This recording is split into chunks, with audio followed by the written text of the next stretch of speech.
tazara da yi musu ta tarbiyya su tashi ga Allah subhanahu da ɗaukaka da bin Allah da kuma kyakkyawar hanya wajen bayarwa. To na biyu na uku shine al-ihtimam, wato damuwa da su. Ina da damuwa da su alaihi salam, duk halin da ke ciki yana bi, yana damuwa, ya damu da kowa, abin da suke ciki ya damu da shi alaihi salam. Na uku shine tatabbu, wato yana bin diddigin su daki komai yana bi, iga ina ka tsaya, ina ka kwana, ina ka tashi, yana bi. Ko kalma ce yana binka, in ya koya maka ya ji ya ka faɗe ta.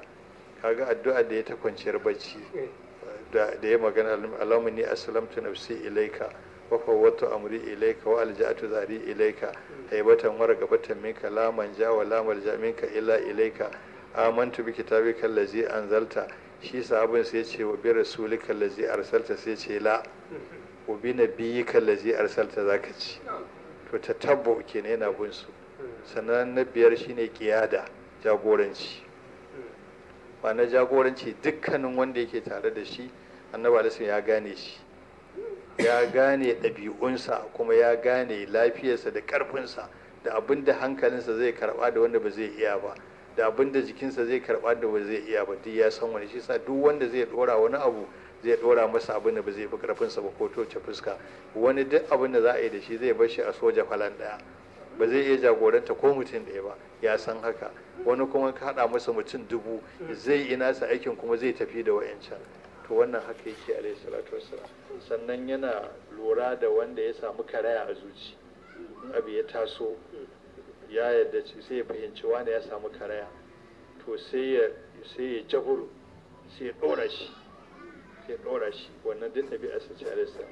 Abinda ewa Zahiru wanda ya je rufe masa ido, ka jaburi na hadir ɗinsa, domin yana ganin siffarsa a jiki da kuma mutumin ƙauye ne, yana jin wata na ƙasa. To da ya je masa wannan sai ce bal anta inda lahi gale, wurin Allah kana da tsada. Wannan ɗaga shi ikiyada ce.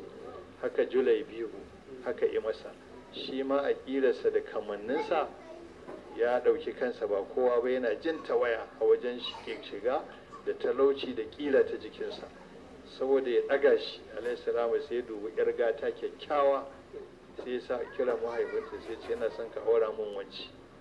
Sai shi Rasulullahi na baka, sai ce ba ni zan aura ba, julai biyu zan ba. Sai ce in haka ne a'a, sai na je na gaya mahaifiyarka. Da ya je ce mata albishirinki, manzo Allah sama ya ce ki aura masa ya, sai ce mun bashi. Sai ya ce mata amma ba shi zai aura ba, julai biyu zai, wata ce ba zan bashi ba. Saboda zubin halittarsa da talaucinsa da rayuwarsa ba su amince da shi ba. Shi ma ya yarda a haka ake kallonsa, da aka yi ɗauki ransa a haka, ya koma baya sai ya taji. Ya ce manzo Allah sallallahu alaihi wasallam zai nemi alfarma a gurin ku hana shi, in dai ne ce na yadda. Sai suka ce to wannan magana sai dai ki gaya masa da kanki. Suka ɗauke ta suka je da ita gaban annabi alaihi, suka ce ga abin da ta faɗa. Sai ce shikenan, tunda ta yarda shikenan, sai ya aura wa julai biyu ita. To da ya masa wannan sai ya masa addu'a, sai ce Allahumma subbal khaira alaihima sabba wala taj'al aishahuma kadda. Allah alheri ka zubo musu shi kamar da bakin ƙwarya.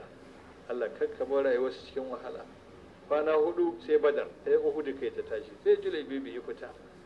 Ana zuwa ku yi shahada, yana cikin shuhada wa Uhud. In ka je kai da shahada Uhud akwai shi a ciki. To duk da ya rasu, annaba sai shi kaɗai ne a cikin shaidan nan, ya ɗauke shi a hannu haka, ya riƙe shi sai da gama hakan kabari sannan ya soke shi. Ita kuma ta zama bazawara, ta zama armila, amma aka ce duk Madina ba samu gida da ake karabkiya dare da rana, abinci ake shiga ana fita har ta mutu, abinci bayan kyar, saboda ya ce subbal khaira alaihim sabba wala taj'al aishahuma kadda. Shikenan Allah ya zarta, sai dai in bai faɗa ba da sa.